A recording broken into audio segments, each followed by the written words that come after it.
patut dicontoh. Nah, bicara soal era baru ini Bapak, di forum Bloomberg terakhir Bapak bilang bahwa ekonomi kecerdasan beberapa tahun terakhir ini kan pesat sekali. Negara-negara maju, Amerika, Inggris, Tiongkok sudah lebih dulu. Bahkan negara tetangga kita, Singapura, Vietnam juga tidak kalah pesat pertumbuhannya. Nah, menurut Bapak, apakah memang kita sudah ada di fase itu, dan sebenarnya makna ekonomi kecerdasan itu apa sih Pak yang harus masyarakat tahu? Iya,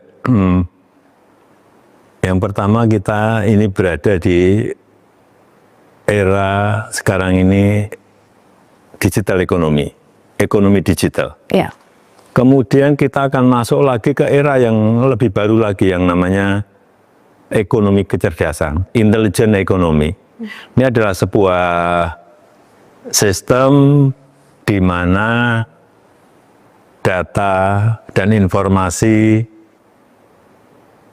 dikumpulkan, diolah oleh AI, oleh artificial intelligence, kemudian dianalisa dan menghasilkan sebuah keputusan yang tepat dan akurat.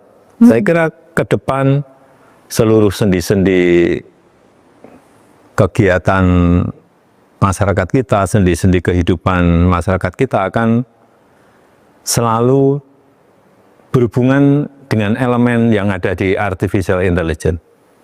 Sehingga sekali lagi kita harus siap menghadapi era baru ini, yaitu era intelligence ekonomi, era ekonomi kecerdasan. Saya ingat waktu dulu masih meliput Bapak, itu kan dalam setiap pidato Bapak menekankan soal pertumbuhan ekonomi 4.0 menuju 5.0, tapi sekarang kita sudah ada era yang baru lagi. Tapi Korea padahal artificial intelligence sama artificial intelligence atau kecerdasan buatan. Nah, sebenarnya apa Pak yang membedakan dua fase itu antara ekonomi digital dengan ekonomi kecerdasan? Apa perbedaan persiapan kita untuk ini? Ya, kalau perbedaan, saya kira yang paling mencolok nanti adalah pengolahan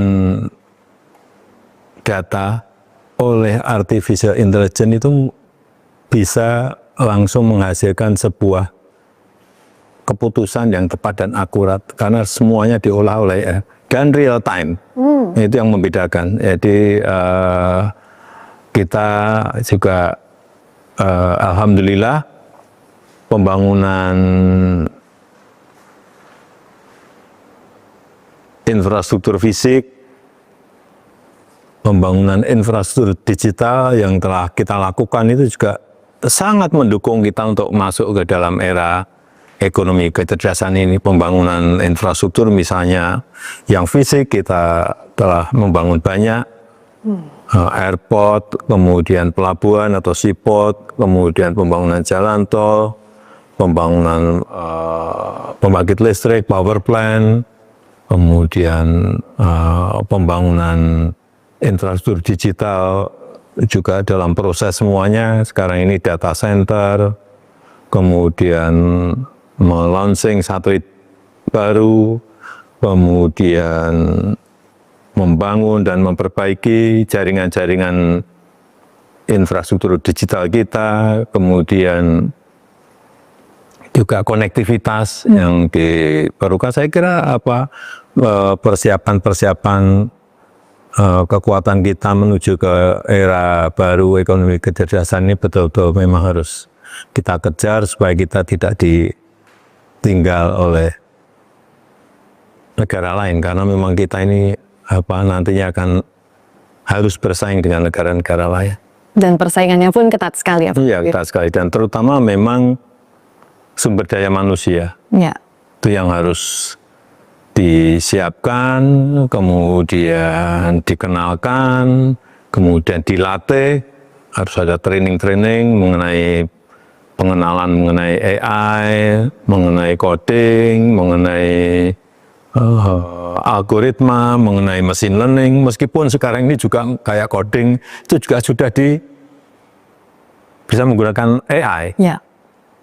Tapi pengenalan coding juga diperlukan dalam rangka ngerti logika berpikir dari coding itu sendiri, sehingga tetap diperlukan. Kalau kita sudah nanti memberikan training mengenai AI, coding, algoritma, machine learning, saya kira generasi muda kita, masyarakat kita akan menjadi lebih baik, digital literasinya, Ya. skillnya, sehingga akan terbuka sebuah lapangan pekerjaan bagi mereka, karena akan dibutuhkan nanti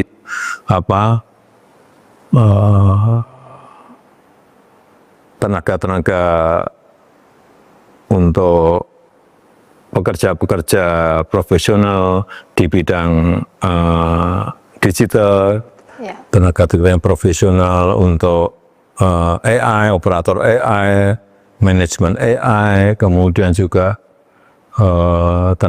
tenaga ahli untuk humanoid robotik, kemudian juga software engineer. Saya kira banyak sekali lapangan pekerjaan yang akan terbuka, tetapi dengan catatan ya kita memiliki digital literasi yang baik mengenai tadi yang sampaikan AI, coding, algoritma, machine learning. Kita memang harus siap menghadapi era ini. Lapangan pekerjaan tadi Bapak menyebutkan akan terbuka. Tapi apa justru juga ini jadi ancaman untuk lapangan pekerjaan lainnya, Pak? Kita akan jawab usai jeda. Wawancara khusus bersama Presiden ke-7 RI, Joko Widodo. Usai jeda.